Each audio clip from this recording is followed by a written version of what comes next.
کہ ان کو اس سے نفع حاصل ہوگا، یعنی جو رقم وہ وہاں پہ جمع کروا رہے ہیں اس سے زیادہ ان کو فائدہ حاصل ہو جائے گا، اور وہ کمپنی مکمل طور پہ کافروں کی ہے، تو اس صورت میں ان کا انشورنس کروانا جائز ہوگا، ورنہ اس کی شرعاً اجازت نہیں ہوگی۔ اور یہاں پر میں اس بات کی وضاحت کرتا چلوں کہ بہت بڑی تعداد ہے کہ جو اس بات کا دھوکہ دیتی ہے کہ اعلیٰ حضرت امام اہل سنت نے اپنی کتاب کے اندر انشورنس کو جائز لکھا ہے۔ ایسا نہیں، اعلیٰ حضرت امام اہل سنت نے تفصیل کے ساتھ فتاوی رضویہ میں انشورنس کو، بیمہ پالیسی کو ناجائز و حرام لکھا ہے، اور جہاں آپ نے جواز کی صورت کی بات کی کہ یہ جائز ہے تو وہ وہی ہے کہ جہاں پر سامنے کمپنی مکمل طور پر کافروں کی ہے اور اس میں پیسے جمع کروانے کی صورت میں مسلمان کو فائدہ حاصل ہو رہا ہے، تو یہ دونوں شرطیں پائی گئیں تو اس صورت میں اعلیٰ حضرت نے اجازت دی ہے، ورنہ انشورنس کروانے کی اجازت نہیں۔ تفصیل کے ساتھ اعلیٰ حضرت نے اس کا رد فرمایا ہے۔ ماشاءاللہ، بڑی پیاری رہنمائی آپ نے فرما دی۔ ہمیں امید ہے کہ ہمارے اسلامی بھائی کو الحمدللہ یہ میسج اور جواب مل گیا ہوگا۔ اب چلتے ہیں ہماری ایک اور کال کی طرف اور دیکھتے ہیں کہ کہاں سے اسلام ہم سے کیا پوچھنا چاہتے ہیں۔ صلو علی الحبیب صلی اللہ تعالی علی محمد صلی اللہ علیہ وسلم۔ السلام علیکم۔ وعلیکم السلام۔ میرا نام عبدالغفار شری ہے، میں کندکوٹ سے بات کر رہا ہوں۔ میرا سوال ہے کہ اگر روزے کی حالت میں نیند آ جاتی ہے اور جنابت ہو جاتی ہے تو کیا اس حالت میں روزہ ٹوٹ جائے گا؟ جی حضور، احتلام ویٹ ڈریم کے حوالے سے ان کا سوال تھا، کسی کو نیند میں اگر احتلام ہو جائے تو اب کیا اس کے روزے کے بارے میں کیا حکم ہوگا؟ روزے پر تو کوئی فرق نہیں پڑے گا، روزہ اس کا برقرار رہے گا اور اس پر غسل فرض ہو جائے گا، غسل کرنا اس کے لیے ضروری ہوگا۔ ٹھیک ہے۔ البتہ یہاں پر جو بہت بڑی غلط فہمی ہے جس کا کئی دفعہ مدنی چینل پر نے ازالہ کیا ہے، وہ یہ ہے کہ لوگ یہ سمجھتے ہیں کہ اگر روزے کی حالت میں غسل فرض ہو گیا تو اس کے اوپر سے جو ہے وہ کلی کرنا اور ناک میں پانی چڑھانا، جو غسل کے فرائض ہیں وہ ساکت ہو جاتے ہیں، وہ اس کے لیے نہیں دیتے، اس کے اوپر صرف ایک ہی فرض رہ جاتا ہے۔ تو ایسا نہیں ہے، جس کے اوپر غسل فرض ہوا چاہے روزے کی حالت میں ہو، اس کے اوپر کلی کرنا اور ناک کے نرم حصے تک پانی چڑھانا یہ فرض ہے۔ کلی کرنا جو اصل ہے وہ ہے کہ آپ منہ کے ایک ایک حصے تک جو ہے وہ پانی پہنچا دیں، زبان کی جڑ تک، یعنی حلق کی ابتدا تک آپ نے پانی پہنچانا ہے۔ ایسا نہ ہونا چاہیے کہ حلق کے نیچے پانی پہنچ جائے۔ جو فرض ہے وہ یہ ہے کہ منہ کے ایک ایک حصے تک آپ نے پانی پہنچانا ہے۔ غرغرہ کرنا یہ سنت ہے جبکہ روزہ نہ ہو، روزے کی حالت میں غرغرہ کرنے کی اجازت نہیں ہے۔ اسی طرح غسل کا جو فرض ہے دوسرا، ناک میں پانی چڑھانا، تو ناک کے نرم حصے تک پانی چڑھانا یہ فرض ہے، اور یہ روزے کی حالت میں بھی فرض رہے گا۔ اتنا تیز نہ چڑھائیں کہ جس سے پانی اوپر پہنچ جائے، اس سے روزہ ٹوٹ جائے گا۔ بالکل آہستہ سے پانی چڑھائیں گے تو ناک کے نرم حصے تک بآسانی یہ پانی پہنچ جائے گا اور آپ کا غسل ہو جائے گا۔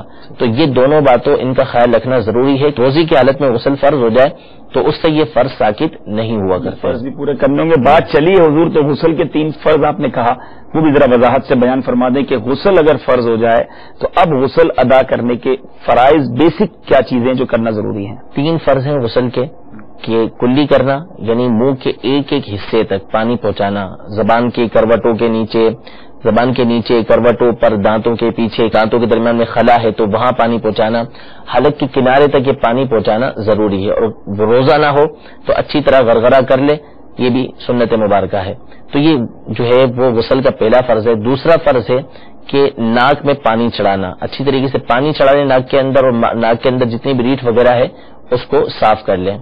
اور تیسرا فرض ہے کہ جسم کے ایک ایک حصے تک پانی پہنچانا ہے، سر سے لے کر پاؤں تک ایک ایک حصے تک جو ہے وہ پانی پہنچائیں گے۔ ماشاءاللہ۔ تو الحمدللہ ہمارے پیارے اور محترم اسلام میں وضو کے بھی فرائض آج ہم نے سن لیے، غسل کے بھی فرائض ہم نے سنے۔ الحمدللہ دارالفتہ اہل سنت کے سلسلے میں ہم یہی کوشش کرتے ہیں کہ زیادہ سے زیادہ شرعی احکام ہمارے اسلامی بھائیوں تک پہنچایا جائے، اور آج ٹاپک بڑا بیسک ہے اور ہر اسلامی بھائی اور اسلامی بہن کی ضرورت ہے، اور ہمیں سیکھنا چاہیے۔ کہیں ایسا تو نہیں کہ ہم کوئی مسٹیک کر جاتے اور اس کی وجہ سے ہماری نماز اور ہماری عبادتوں میں کسی قسم کا کوئی فرق آئے۔ اس وقت میرے پاس ایک اور میسج موجود ہے، شارجہ میں اسلامی بھائی جمع ہو کر ہمارا یہ سلسلہ دیکھ رہے ہیں، اور ان کا سوال یہ ہے کہ داڑھی کو کیسے دھونا چاہیے کہ فرض ادا ہو جائے۔ تو اس کی کچھ حضور اگر احتیاط ارشاد فرما دیں کہ داڑھی جن کے چہرے پر ہے تو اس کو دھونے میں اگر لاپرواہی ہو جاتی ہو تو ممکن ہے کہ کوئی گڑبڑ ہو جائے، تو تھوڑی وضاحت فرما دیں کہ کس طرح داڑھی کو دھویا جائے، اس میں احتیاط کیا ہونی چاہیے؟ احتیاط یہ ہے کہ اگر داڑھی گھنی ہے تو ان کو یہ ہے کہ اس کو پانی پہنچانا ہے، اس کی کھال کو دھونا ضروری نہیں ہے، اور چھدری ہے ہلکی ہلکی ہے تو کھال تک پانی پہنچانا ان پر لازم ہوگا. تو اچھی طریقے سے اس پہ پانی بہائیں کہ ایک ایک حصے تک جو ہے وہ پانی کا جو ہے وہ 2 قطرے پہنچ جائیں, یہاں تک کہ بالوں کی جو جڑ ہے وہ بھی ان کی گیری ہو جائے. ٹھیک ہے, امید ہے ہمارے شارجہ کے اسلامی بھائی کو ان کے سوال کا جواب مل گیا ہوگا. اور اب چہرے پر داڑھی ہوگی تو یہ انداز بھی سیکھیں گے نا. تو ابھی تک اگر چہرے پر داڑھی نہیں سجائی تو جہاں کہیں دنیا میں موجود ہے, پیارے آقا علیہ الصلوۃ والسلام کی یہ سنت بھی سجانے کی نیت کر لیں. ایک مٹھی داڑھی رکھنا انشاءاللہ یہ سنت مبارکہ اور یہ سجائیں اور اس کی برکتیں حاصل کیجیے میرے پیارے اور محترم اسلامی بھائیوں. آئیے کالز کی طرف چلتے ہیں, پھر انشاءاللہ آپ کے کچھ میسجز بھی شامل کریں گے. صلو علی الحبیب صلی اللہ تعالی علی محمد صلی اللہ علیہ وسلم. السلام علیکم جان. وعلیکم السلام ورحمۃ اللہ وبرکاتہ. یہ ہمارے بھائی ہیں, ان کو تقریباً 15 سال سے اطلام کی شکایت ہے. وہ سوتے ہیں انہیں اطلام ہو جاتا ہے. ابھی وہ بہت پریشان ہے کہ وضو کس ٹائم کروں, غسل کس ٹائم کروں, پھر اس کی نماز ہی چلی جاتی ہے. تھوڑی اس بارے میں ہماری رہنمائی فرما دیں اور اس اطلام کے بارے میں کوئی مدنی علاج ہمیں بیان فرما دیں. جزاک اللہ. السلام علیکم. وعلیکم السلام ورحمۃ اللہ وبرکاتہ. اللہ تعالیٰ شفائے کاملہ عطا فرمائے. جی حضور کیا فرماتے ہیں ان کے بارے میں؟ اب یہ بتا رہے ہیں کہ سوتے ہیں تو اس وقت احتلام ہوتا ہے, یعنی شرعی معذور نہیں ہے یہ. تو ظاہر ہے کہ اگر احتلام ہوا ہے تو اس صورت میں تو ان کو غسل کرنا ہوگا. تو رات احتلام ہو جائے تو فجر کی نماز سے پہلے یعنی یا تو اسی وقت غسل کر لیں یا فجر کی نماز سے پہلے اٹھ کر جو ہے وہ اتنا پہلے اٹھنا ان پر لازم ہے کہ اچھی طریقے سے غسل کر کے جو ہے وہ فرض ادا کر لیں. یعنی اتنا پہلے اٹھ جائیں کہ وضو کے غسل کے فرائض ادا کریں اور فرائض ادا کر کے وہ جو ہے وہ نماز ادا کریں. ہمارے ایک اور اسلام بھائی کا حضور سوال یہ ہے, اکرام اتاری بھائی ہیں, کہ میرا سوال یہ ہے کہ اکیلے نماز پڑھنا ہو تو اذان دینا کیا ضروری ہے؟ اس بارے میں بھی ارشاد فرما دیجیے. اذان دینا چاہیے, یہی احکام ہے کہ اگر تنہا نماز پڑھ رہا ہے تو وہ بھی اذان دے کر نماز پڑھے. البتہ جیسے وہ محلے کے اندر نماز پڑھ رہا ہے اور مسجد کی آواز اس تک پہنچ چکی ہے تو اب اس پر اذان کہنا کوئی لازم نہیں ہے. اور ویسے بھی اذان کہنا یہ سنت مبارکہ ہے ان نمازوں کے لیے کہ جو باجماعت پڑھی جاتی ہیں, ان کے لیے اذان کہنا سنت مبارکہ ہے. اگر کسی محلے کے اندر وہ پڑھ رہا ہے اور مسجد کی آواز اسے پہنچ چکی ہے تو اب وہ مسجد کی اذان ہی اس کے لیے کافی ہے. اور اگر وہ شہر سے دور ہے, کہیں دوسری جگہ پر ہے جہاں مسجد کی اذان نہیں پہنچتی, تو وہاں پر اسے چاہیے کہ اذان دے اور اقامت کے اپنی نماز پڑھے. وہ ٹھیک ہے. امید ہے کہ ہمارے اسلام اکرام بھائی آپ کو جواب مل گیا ہوگا. اٹلی کے شہر کاستانو پریمو عبد الخالق بھائی وہاں سے ہیں اور انہوں نے سوال کیا ہے کہ میرا سوال یہ کہ اگر قربانی فرض کا آج پتا چلا کہ کسی پر قربانی فرض تھی اور اب اس نے اس کو پتا چلا کہ مجھ پر تھی اور میں نے نہیں کی, تو اب وہ کیا کر سکتا ہے؟ اس بارے میں کچھ حکم ارشاد فرمائیے. جتنے سال کی قربانیاں ہیں اس کا حساب لگائے اور ہر قربانی کے بدلے ایک بکری یا ایک بکری کی قیمت صدقہ کرے. وہ ٹھیک ہے, یعنی صدقہ اب بھی اس کو کرنا ہوگا جتنی قربانیاں اس کی رہ گئی ہیں. تو امید ہے کہ ہمارے کاستانو پریمو فرام اٹلی جو عبد الخالق بھائی تھے ان کو بھی جواب مل گیا. اور ٹاپک ہمارا طہارت پیورٹی ہے. آئیے کالز کی طرف چلتے ہیں. صلو علی الحبیب صلی اللہ تعالی علی محمد صلی اللہ علیہ وسلم. السلام علیکم. وعلیکم السلام ورحمۃ اللہ. میں جمیل امن قریشی اتاری حیدرآباد سندھ سے عرض کر رہا ہوں کہ دوران اگر پیش امام صاحب فرض نماز پڑھا رہا ہے تو کسی جماعت کے اندر سے موبائل پہ طرح طرح کے گانے بجنا شروع ہو جاتے ہیں, تو دوران قرآن تلاوت فرض نماز کے اندر جب یہ گانے چلتے ہیں تو کیا یہ پوری جماعت کی نماز ہو جاتی ہے اور وضو وغیرہ جو ہے وہ ثابت رہتا ہے یا نہیں؟ اس کے لیے کچھ ہمیں جو ہے مزید بہتری کے لیے کچھ مزید فرمائیں. شکریہ. جی جمیل بھائی بہت شکریہ, مرحبا کہتے ہیں اپنے سلسلے میں. بڑا آپ نے جو ہے وہ اس وقت ایک سینسیٹیو اور ٹپیکل ٹاپک چھیڑا ہے, واقعی یہ بڑا پرابلم ہے حضور. سوال کا جواب بھی دے دیجیے اور پھر ان لوگوں کے بارے میں بھی کچھ رہنمائی عطا فرمائیے جو ایسی ٹیونز رکھتے ہیں, کتنوں کی نماز خود بھی خراب کرتے ہیں. پہلے تو بتائیں کہ اگر جماعت ہو رہی ہے اور کسی کے موبائل فون پر گانوں کی ٹیون بج رہی ہے, واقعی گانے بج رہے ہیں, تو باقیوں کی نماز پر کوئی فرق پڑے گا؟ نماز پر تو فرق نہیں پڑے گا, نماز ہو جائے گی اور وضو بھی برقرار رہے گا, وضو اس سے نہیں ٹوٹے گا. البتہ اس شخص نے جس نے اس طرح ٹیون لگائی ہوئی ہے تو اگرچہ کہ وہ بھولے سے بند کرنا بھول گیا ہے, لیکن ٹیون جو اس نے لگائی ہے وہ تو کنفرم ہے کہ اس نے گانے کی لگائی ہوئی ہے, تو اس کو پتہ ہی ہوگا کہ لگی ہوئی ہے, تو وہ گنہگار ہے, اس پر توبہ کرنا لازم ہے کہ توبہ کرے, چاہے مسجد میں ہو یا نہ ہو, نماز میں ہو یا نہ ہو. باہر صورت اس طرح کی ٹیونز استعمال کرنا یہ ناجائز و حرام اور جہنم میں لے جانے والا کام ہے. اور یہ المیہ ہے کہ ہماری مسجدوں کے اندر بھی اس طرح کی ٹیونز یا باقاعدہ گانے بھی جو ہے وہ ٹیونز کی صورت کے اندر جو بجنا شروع ہو جاتے ہیں, تو اس سے توبہ کرنا لازم ہے اور ہرگز اس طرح کی ٹیونز نہ لگایا کریں. کہ مسلمان کا یہ کام نہیں ہے. نبی کریم صلی اللہ تعالی علیہ وسلم نے تو اپنی بعثت کا مقصد بیان فرمایا تھا کہ جو موسیقی کے آلے ہیں میں اس کو توڑنے کے لیے آیا ہوں, اور ہم جو ہے وہ نبی کریم صلی اللہ تعالی علیہ وسلم کے جو مقاصد تھے اس کے برخلاف چل رہے ہیں.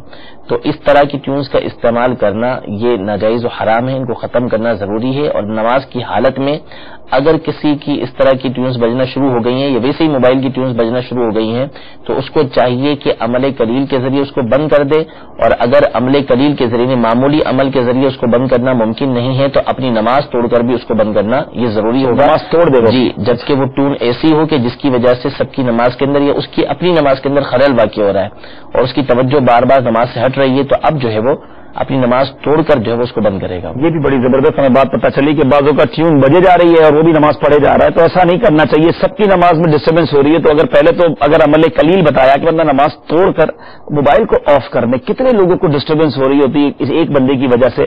اور یہاں یہ سوچنے کی بات ہے, ہم سے کوئی کہے کہ جناب میں آپ کی مسجدوں میں آ کر میوزک بجانا چاہتا ہوں, کیا آپ اجازت دیں گے؟ آپ شاک ہو جائیں گے کہ یہ کیسے پاسبل ہے, ہماری مسجد میں آ کر آپ میوزک بجائیں گے. لیکن آج ان موبائل فونز کو لے جا کر ہم خود ہی اپنی مسجد میں میوزک بجا رہے ہیں, یہ کس قدر برا فعل ہے. تو خدارا موبائل پہ کبھی بھی ایسی ٹیون نہیں ہونی چاہیے, اور مسجد میں جانے سے پہلے موبائل آف کیجئے, سائلنٹ کیجئے, ورنہ ایسا نہ ہو کہ ہم گئے تو نیکیاں کمانے, جس طرح بتایا کہ پھر بعد میں کتنوں کی نماز میں ڈسٹربنس کرنا اور خود کتنے گناہ ہم لے کر واپس آئیں. تو ایسا بالکل ہمیں نہیں کرنا چاہیے. ساؤتھ افریقہ سے بنونی سے شاہد پٹیل صاحب ہیں اور لکھتے ہیں کہ ان دا mustahab method of making ghusl, one should make wuzu first. If one does not make wuzu first and collects water in his hands and pours it on part of his body, would that water now be mustamil and no longer suitable for ghusl or not? یعنی ان کا سوال یہ ہے کہ مستحب طریقہ تو یہ ہے کہ غسل سے پہلے وضو کیا جائے, لیکن اگر کسی نے اپنے جسم کا کوئی حصہ جو ہے وہ بغیر وضو کیے پانی میں ڈال دیا جس سے اب غسل کرنا ہے, تو کیا وہ پانی مستعمل ہو جائے گا؟ اور اگر وہ مستعمل ہو جائے گا تو کیا اس سے غسل ہو سکے گا یا نہیں ہو سکے گا؟ پہلے تو حضور کچھ یہ کوشچن بڑا اچھا ہے اور ہمارے ٹاپک سے متعلق ہے. تو مستعمل کس کو کہتے ہیں؟ جو مائع مستعمل ہے, واٹر وہ جو یوزڈ ہو جائے, اس کی کچھ ڈیفینیشن بیان ہو جائے اور پھر اس پہ کیا حکم بیان ہوگا, یہ بھی ارشاد فرما دیجیے. کہ برتن وغیرہ کے اندر جو پانی ہوتا ہے اس میں اگر کسی نے بغیر دھلا ہاتھ, یعنی جس پر غسل فرض ہے یا جس کو وضو کرنا ہے, اس نے ہاتھ ڈال دیا یا جسم کا کوئی حصہ اس میں ڈال دیا, تو اس صورت میں وہ پانی مستعمل ہو جاتا ہے. یا اس پانی سے کسی نے جو ہے وہ کسی نیک کام کے لیے استعمال کیا ہے تو اس سے بھی وہ پانی مستعمل ہو جاتا ہے. بہرحال ان کا جو سوال ہے اس کے مطابق وہ پانی اگر انہوں نے ہاتھ نہیں دھویا تھا اور ہاتھ دھوئے بغیر انہوں نے پانی کے اندر ہاتھ ڈال دیا, غسل فرض ہے ان کے اوپر, اور وہی ہاتھ انہوں نے پانی کے اندر ڈال دیا ہے, تو اس صورت میں وہ پانی مستعمل ہو جائے گا, استعمال کے لائق نہیں رہے گا, یعنی وضو اور غسل کے لائق نہیں رہے گا. اب اس پانی سے یہ غسل یا وضو نہیں کر سکتے, غیر مستعمل پانی ہونا یہ ضروری ہے ان کے لیے. پانی اب کسی کام کا نہیں رہا حضور, اس کو پھینک دیں پھر؟ یعنی اس کو آپ نجاست دور کرنے کے لیے استعمال کر سکتے ہیں, یعنی جو نجاست ظاہری ہے ہمارے جسم کے وغیرہ میں اس میں یوز کر سکتے ہیں. ٹھیک ہے, امید ہے کہ مستعمل پانی کے حوالے سے بھی ہمیں جواب ملا. ایک اور کال لیتے ہیں اپنے سلسلے میں, دیکھتے ہیں کہاں سے اسلامی بھائی ہیں اور ہم سے کیا سوال کرنا چاہتے ہیں. صلو علی الحبیب صلی اللہ تعالی علی محمد صلی اللہ علیہ وسلم. السلام علیکم. وعلیکم السلام ورحمۃ اللہ وبرکاتہ. میرا سوال ہے سر, سر پہ بغیر کچھ ٹوپی رکھے یا رومال رکھے ایسی نماز پڑھ لیتے ہیں, کیا یہ نماز صحیح ہے؟ آدمی پڑھ سکتا ہے اس طرح سے؟ انشاءاللہ. جی حضور, ننگے سر نماز پڑھنا, رومال بھی نہ رکھا, ٹوپی بھی نہ پہنی, پڑھنا کیسا ہے؟ دیکھیے, ایک تو ہوتا ہے سستی اور کاہلی کی وجہ سے, اگر اس وجہ سے ہے تو یہ تو ناپسندیدہ کام ہے, ٹھیک ہے, اس کی اجازت نہیں ہے کہ وہ اس طریقے سے کریں. اور ایک ہے صورتحال فقہاء نے یہ لکھی کہ کوئی نماز کو اہمیت ہی نہیں دیتا, کہ ٹھیک ہے نماز کی کوئی ایسی اہمیت تھوڑی ہے کہ اس کے لیے جو سر چھپائیں یا اس کے پر جو ہے اس کے لیے جو ہے وہ ٹوپی سر پر رکھیں. تو اگر ایسی استخفاف کی صورت نماز کو ہلکا سمجھتا ہے تو اس صورت میں تو اس کو کفر لکھا ہے. اور تیسری صورت فقہاء کرام نے یہ لکھی ہے کہ کوئی شخص ہے, مثال کے طور پہ گرمی ہو رہی ہے یا کوئی اور وجہ ہے, اس کو ننگے سر پڑھنے میں خشوع و خضوع حاصل ہوتا ہے, توجہ اس کی برقرار رہتی ہے, تو ایسا شخص جو ہے وہ ننگے سر نماز پڑھ سکتا ہے. لیکن جو نبی کریم صلی اللہ علیہ وسلم کا طریقہ کار ہے وہ سر ڈھانپ کر ہی نماز پڑھنا ہے. امامہ شریف آپ پہنا کرتے تھے نبی کریم صلی اللہ علیہ وسلم نماز کے لیے, اور تو چاہیے یہی کہ جو ہے وہ سر ڈھانپ کر نماز پڑھیں, اور بہتر ہے کہ امامہ شریف پہن کر ہی نماز ادا کریں کہ اس سے ثواب میں بھی زیادتی ہوتی ہے. ماشاءاللہ ماشاءاللہ. امید ہے کہ کو سوال کا جواب مل گیا ہوگا. ایک اور کال سلسلے میں شامل کرتے ہیں اور دیکھتے ہیں کہاں سے اسلامی بھائی ہم سے کیا پوچھنا چاہتے ہیں. صلو علی الحبیب صلی اللہ تعالی علی محمد صلی اللہ علیہ وسلم. السلام علیکم ورحمۃ اللہ وبرکاتہ. وعلیکم السلام ورحمۃ اللہ وبرکاتہ. میں نور محمد اتاری. مجھے میرا سوال تھا کہ حمام کے اندر جو واش بیسن ہوتے ہیں اس میں جا کر وضو بنا سکتے یا نہیں، کیونکہ یہاں پر عرب شریف میں اکثر اٹیچ باتھ روم ہوتے ہیں تو وہاں پر ہم وضو بناتے ہیں، اور کہیں کسی کے گھر بھی جاتے ہیں تو وہاں پر وضو بنانے کی حاجت ہوتی ہے. تو یہ کیسا ہے، وضو ہو جائے گا اس سے یا نہیں، اس میں کچھ حرج ہے؟ آپ اس کی صلاح کر دیجئے. جزاکم اللہ خیر. السلام علیکم ورحمۃ اللہ وبرکاتہ. السلام ورحمۃ اللہ وبرکاتہ. آپ نے سوال کیا اور اسی سوال کے ساتھ ریلیٹڈ ایک اور سوال شارجہ سے حضور آیا ہے کہ یہاں بھی وضو خانے میں لوگ، مسجدوں کے وضو خانے میں بھی ایک عجیب سا ایک کانسیپٹ ہے، لوگ کھڑے ہو کے وضو کرتے ہیں. حالانکہ بیٹھنے کی جگہ بنی ہوئی ہے لیکن اکثریت وہاں یہ دیکھا ہے کہ کھڑے ہو کے وضو کرتے ہیں. تو یہاں بھی واش بیسن سے متعلق سوال ہے اور کھڑے ہو کے وضو کیا ہو جاتا ہے کہ نہیں، اس بارے میں کچھ رہنمائی فرما دیجیے. بیٹھ کر وضو کرنا چاہیے، یہی طریقہ کار ہے. لیکن اگر کسی نے کھڑے ہو کر وضو کیا تو وضو ہو جاتا ہے، لیکن مستحب طریقہ یہی ہے کہ بیٹھ کر وضو کیا جائے. اگر کھڑے ہو کر وضو کیا تو وضو ہو جائے گا. البتہ جو واش بیسن کے اندر وضو کرنے کا مسئلہ ہے تو اس میں کچھ احتیاطیں ضروری ہیں.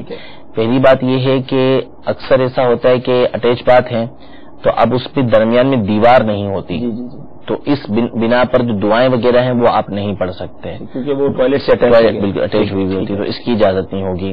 اور دوسری بات یہ کہ بعض اوقات بہت چھوٹے ہوتے ہیں واش بیسن، یعنی وہ بالکل باتھ روم ہی پورا چھوٹا سا ہوتا ہے، ٹوائلٹ سے بالکل متصل ہوتے ہیں. تو اس صورت میں جو وضو کے قطرات ہیں جو آپ دھو رہے ہیں اعضاء، تو بعض اوقات وہ جا کے WC کے اندر یا کموڈ موجود ہے تو اس میں جا کے گرتے ہیں. تو یہ احتیاط ضروری ہے کہ اس کے اندر نہیں گرنے چاہیے. اور یہ وہ تمام صورتیں اس میں ہیں کہ جہاں دوسری جگہ وضو کرنے کا موقع نہ ہو، وہاں پر اگر دوسری جگہ ممکن ہے وضو کرنا تو پھر دوسری جگہ ہی کریں، ایسی جگہ وضو نہ کریں. اگر دوسری جگہ نہیں ہے، اگر اسی جگہ وضو کرتے ہیں تو ٹھیک ہے، لیکن اس کے اندر ان احتیاطوں کا خیال رکھنا یہ ضروری ہے. ٹھیک ہے. کال شامل کرتے ہیں سلسلے میں، دیکھتے ہیں کہاں سے اسلام بھائی ہم سے کیا پوچھنا چاہتے ہیں. صلو علی الحبیب صلی اللہ تعالی علی محمد صلی اللہ علیہ وسلم. محمد فیاض اتاری ڈھاوے جی. سوال میرا یہ ہے کہ ہمارے 2 بچے جن کے مطلب کہ پیدا سے ہو تو اذان نہیں دیا گیا، نہ اقامت کہے گی، اس کا مسئلہ پوچھنا، کوئی صحیح مسئلہ سے بتا دیں. جی حضور، فیاض بھائی پوچھنا چاہتے ہیں کہ بچہ پیدا ہوا اور اس کو 2 بچے غالب بتا رہے ہیں اور ان کو اذان بھی نہیں کہی، اقامت بھی ابھی تک نہیں کہی ہے، تو اب کیا حکم ہے ان بچوں کے بارے میں؟ کوئی حکم نہیں ہے. اصل میں تو بہتر طریقہ کار ہے کہ جب بچے کی ولادت ہو تو اس کے کان میں اذان و اقامت کہہ دی جائے. لیکن اگر کسی نے نہیں کہی تو اس کے اوپر کوئی شرعی حکم نہیں ہے کہ وہ گناہگار ہوا.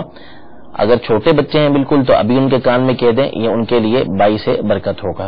ابھی بھی کہہ سکتے ہیں اذان، چھوٹے بچے ہوں تو کہہ دیں. جی محمد فیاض بھائی، ابھی بھی آپ ترکیب بنا سکتے ہیں. اسپین سے حضور میسج ہے کہ سردیوں میں اکثر لوگ پاؤں دھونے کے بجائے صرف مسح کر لیتے ہیں، ایسا کرنا کیسا؟ مطلوب التاری فرام اسپین. کیا فرماتے ہیں؟ پاؤں کا مسح کرنا یہ تو جائز نہیں ہے. قرآن پاک میں حکم یہی ہے فغسلوا وجوہکم وایدیکم الی المرافق وامسحوا برؤوسکم وارجلکم، کہ اپنے پیروں کو دھونے کا حکم ہے. اور یہی نبی کریم صلی اللہ تعالی علیہ وسلم کی سنتوں سے ثابت ہے.